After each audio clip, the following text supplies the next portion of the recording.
Right, so that's the full extent of the flame. Just a little tiny flickering yellowy flame. It's on gas mark 9 at the moment. Doesn't matter how I change that. Nothing will. There's just hardly any gas coming in through it whatsoever. Just flickering away. And then there's nothing blocking underneath.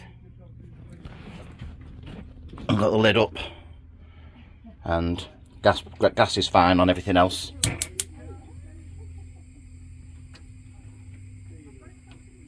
So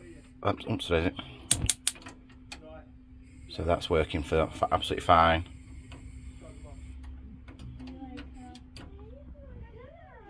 But just flickering away, and that's on gas mark 9.